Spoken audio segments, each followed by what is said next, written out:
Hello dear aspirants, welcome to our channel JK civil services. तो आज की video में हम टेस्ट 12 ऑफ द कंप्यूटर को एनालाइज करेंगे, जिसमें हमारे पास मेजॉरिटी ऑफ द क्वेश्चन जो है वो पीवाईक्यूज है जो जेके एसएसबी ने ऑलरेडी पूछे हुए हैं। सो लेट्स स्टार्ट। वीडियो स्टार्ट करने से पहले आप देख सकते हैं कि आपके स्क्रीन पे कुछ कोर्सेज दिए गए हैं जो हमारी ऐप पे अवेलेबल है। इन कोर्सेज को एक्सेस करने के लिए लिंक डिस्क्रिप्शन में दी गई है, आप उस पर क्लिक करके हमारे कोर्सेज ज्वाइन कर सकते हैं बहुत ही अफोर्डेबल प्राइस पे, या तो आप हमारे व्हाट्सएप नंबर पे कांटेक्ट कर सकते हैं हमारी टीम से। Let's start with the questions. हमारा पहला क्वेश्चन है रिगार्डिंग द ऑपरेटिंग सिस्टम। ये क्वेश्चन वेबसाइट ऑपरेटर के एग्जाम में आया है। तो क्वेश्चन यूँ है कि ऑपरेटिंग सिस्टम की कुछ फंक्शंस दी गई है। So let's start with the options. It links a program with a subordinate interferences. No, this is wrong, because ये काम जो है ये लिंकर का काम है। अगर यहाँ पे लिंक्स की जगह मैनेज दिया होता तो ये ऑप्शन करेक्ट था, लेकिन लिंक दिया है, लिंकर का काम दिया है, so this option is wrong. Option 2 says it enables the programmer to draw a flow chart. No, this is also wrong, क्योंकि इसके लिए हमारे पास एप्लीकेशन सॉफ्टवेयर अवेलेबल है। Option C is it provides a layer and a user interface friendly. Okay, it's correct answer, क्योंकि operating system का काम ही यही है कि ये एक इंटरफेस कर देता है between the user and a computer.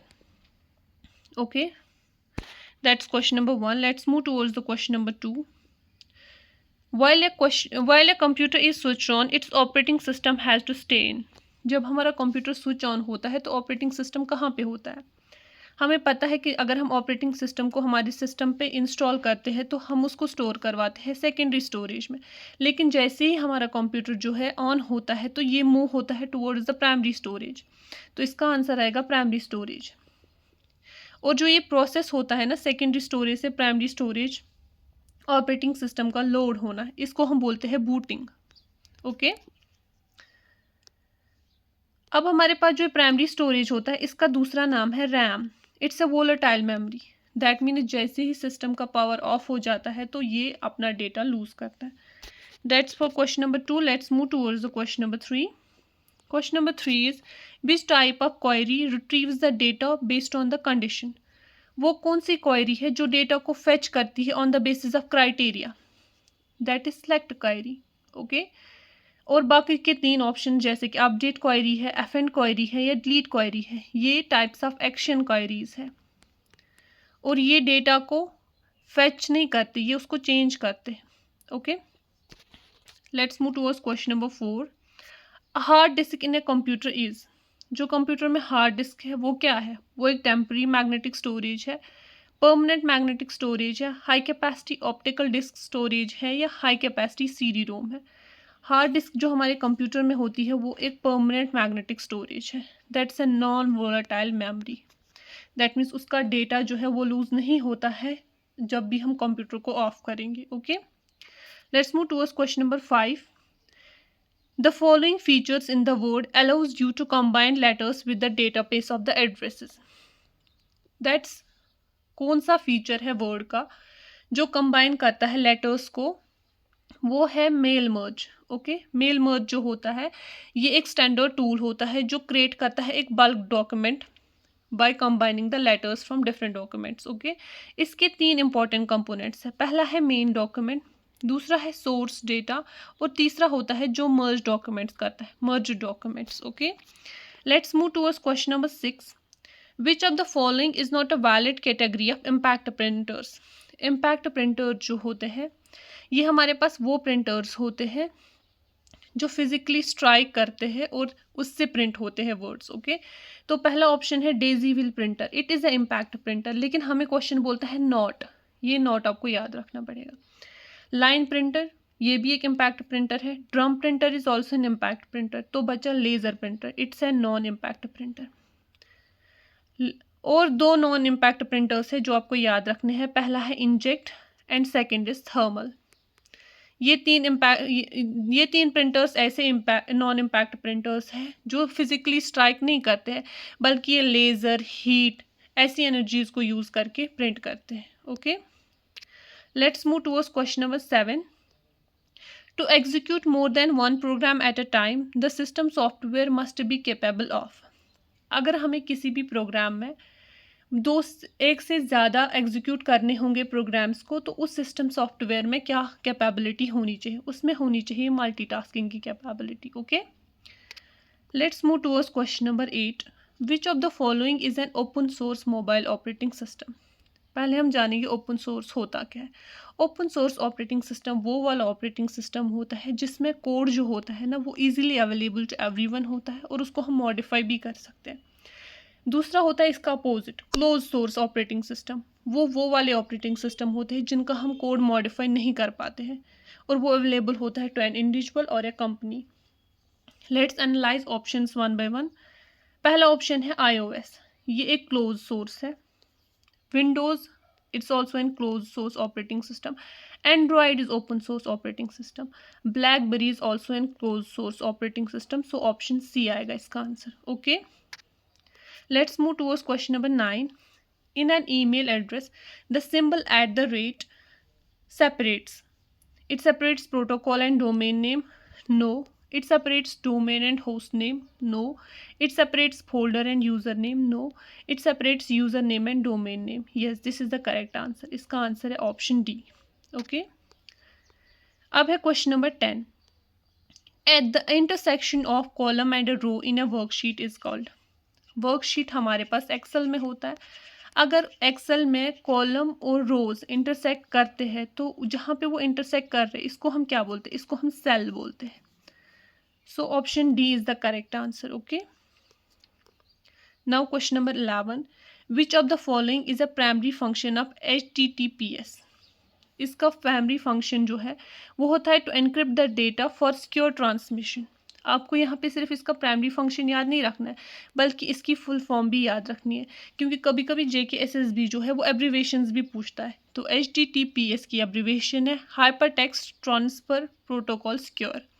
Okay, let's move towards question number 12। Which key is used to start a slide show from the beginning. इसका आंसर आएगा F5।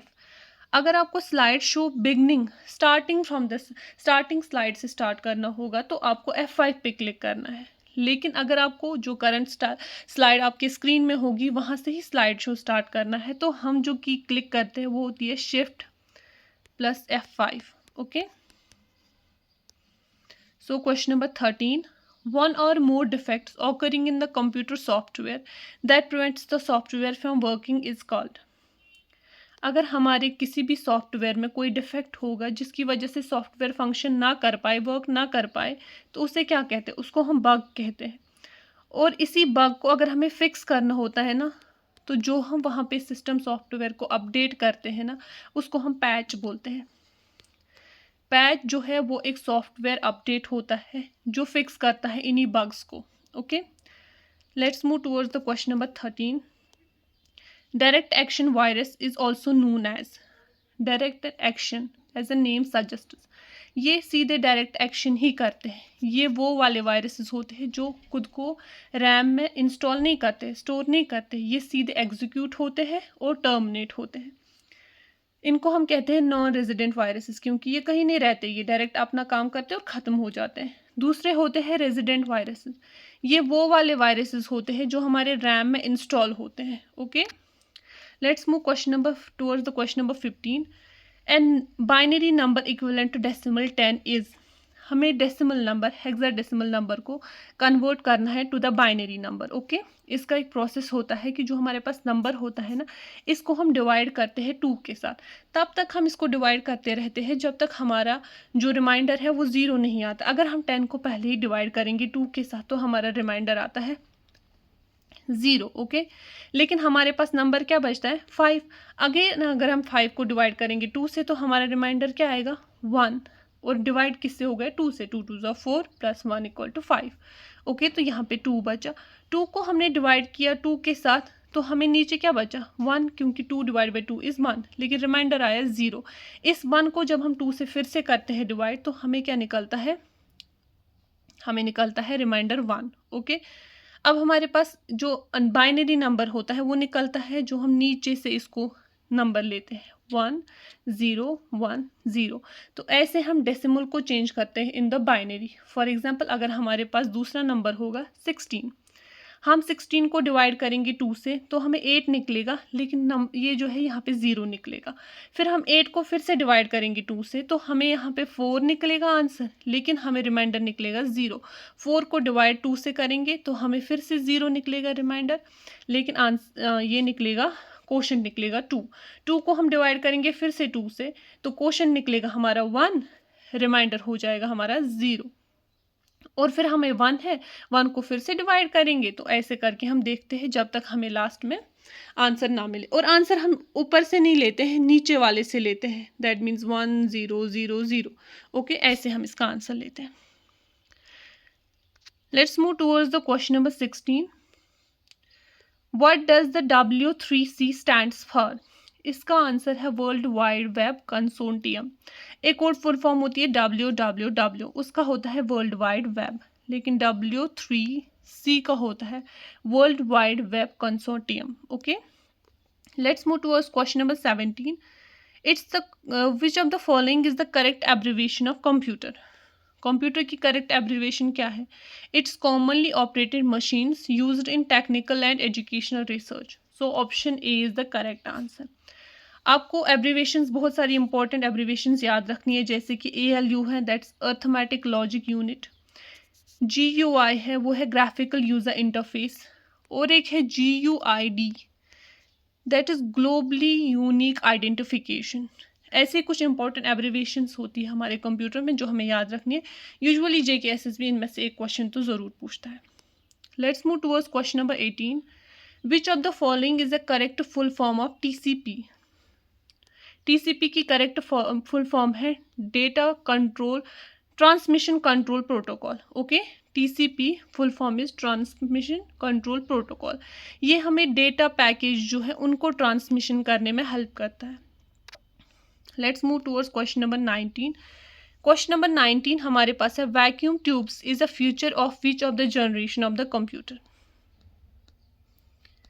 ओके, तो पहला ऑप्शन हमारे पास है सेकंड है, फर्स्ट है, थर्ड है या फोर्थ है। हमें पता है फर्स्ट में हमें वैक्यूम ट्यूब्स मिलते हैं, तो इसका आंसर फर्स्ट है। ओके, अब हम इसी के साथ देखेंगे कि सेकंड का क्या होता है। सेकंड जनरेशन में जो हमने यूज़ किया था वो है ट्रांजिस्टर्स। थर्ड जनरेशन में यूज़ किए थे इंटीग्रेटेड सर्किट्स। फोर्थ जनरेशन में हमने यूज़ किए थे micro processors. And fifth generation में यूज़ करते हैं AI। Okay, let's move towards the question number 12. Question number 20. Which type of software license lets users to see the source code and change it and share it with others? इसमें हमारे पास answer आएगा open source licence. ये मैंने आपको already पढ़ाया previous questions में कि open source क्या होता है और क्लोज्ड सोर्स कौन सा होता है। क्लोज्ड सोर्स का दूसरा ही नाम है प्रोप्रिएटरी लाइसेंस। अब हमारे पास और दो ऑप्शन है, shareware and freeware.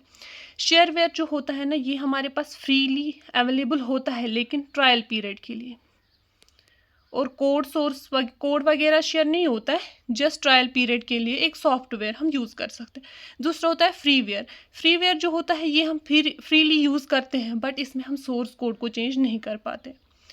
That's all for today. अगर आपको ऐसे ही वीडियोस और देखने हैं तो हमारे चैनल को सब्सक्राइब करें और बेल आइकन ज़रूर प्रेस करें, ताकि आपसे कोई भी नोटिफिकेशन मिस ना हो। कोई भी क्वेरी हो या कोई भी क्वेश्चन हो तो प्लीज़ कमेंट सेक्शन में हमें पूछिएगा। Thank you.